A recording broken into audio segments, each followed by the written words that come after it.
എൻ്റെ പ്രിയ സഹോദരി സഹോദരങ്ങളെ, നമ്മുടെ ജീവിത പന്ഥാവിൽ നാം മുന്നോട്ട് പോകുമ്പോൾ, നമ്മുടെ ഓരോ വഴിയിലൂടെയും നാം മുന്നോട്ട് പോകുമ്പോൾ, ഓരോ സാഹചര്യങ്ങളിലൂടെ നാം മുന്നോട്ട് പോകുമ്പോൾ, നമ്മുടെ ജീവിതത്തിൽ സംഭവിക്കുന്നത് യേശുക്രിസ്തുവിനെ സാക്ഷിക്കുന്നതിന് മുഖാന്തരമായി തീരുന്നുണ്ടോ?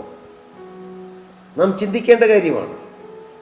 നമുക്ക് ചിലപ്പോൾ രോഗങ്ങൾ വരാം, കഷ്ടപ്പാടുകൾ വരാം, ഞെരുക്കങ്ങൾ വരാം, നിലച്ചിരിക്കാത്ത സമയത്ത് ആപത്തുകൾ വരാം, വേർപാടുകൾ വരാം. അതൊരു പുതിയ സംഭവമല്ലല്ലോ പ്രിയരെ. എത്രയോ ആളുകൾ മരണപ്പെടുന്നു, എത്രയോ ആളുകൾ ഓരോ ദിവസവും ഈ ഭൂമിയിൽ നിന്ന് മാറ്റപ്പെടുന്നു. പക്ഷേ ആ കാര്യം നമ്മുടെ ജീവിതത്തിൽ സംഭവിക്കുമ്പോൾ, നമ്മുടെ കുടുംബത്തിൽ സംഭവിക്കുമ്പോൾ, നമ്മുടെ മനോഭാവം എന്താണ്?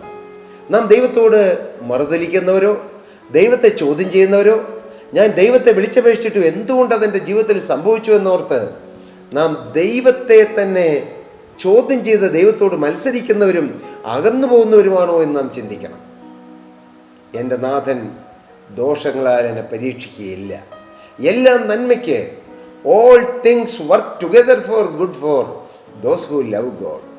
ദൈവത്തെ സ്നേഹിക്കുന്നവർക്ക് എല്ലാം നന്മയ്ക്ക്. മോനെ, നീ ദൈവത്തെ സ്നേഹിക്കുന്നവനാണെങ്കിൽ, മകളെ, നീ ദൈവത്തെ വാസ്തവമായി സ്നേഹിക്കുന്നവളാണെങ്കിൽ, നിന്റെ ജീവിതത്തിൽ സംഭവിച്ചതെല്ലാം നന്മയ്ക്ക്. അത് ചിലപ്പോൾ നിന്റെ പ്രിയ ഭർത്താവ് അകാലത്തിൽ ഈ ഭൂമിയിൽ നിന്ന് മാറ്റപ്പെട്ടതായിരിക്കാം, അതും നന്മയ്ക്ക്.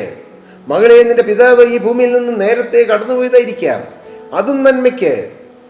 മക്കൾ കടന്നുപോയതായിരിക്കാം, അതും നന്മയ്ക്ക്. ചില സാമ്പത്തിക ഞെരുക്കങ്ങൾ വന്നതായിരിക്കാം, അതും നന്മയ്ക്ക്. നമുക്കറിയില്ല എന്താണ് നന്മയെന്ന്. നിങ്ങൾ അങ്ങനെ തന്നെ ദൈവത്തോട് പ്രാർത്ഥിക്കണം.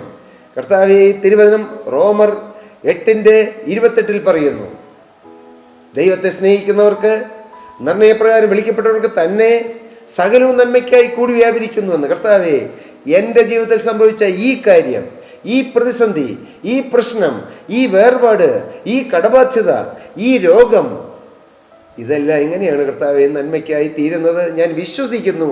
എൻ്റെ ജീവിതത്തിൽ നന്മയ്ക്കാക്കി തീർക്കണമേ എന്ന് നിങ്ങൾ പ്രാർത്ഥിക്കൂ. കാണാം ദൈവം നന്മയ്ക്കാക്കി തീർക്കുന്നത്.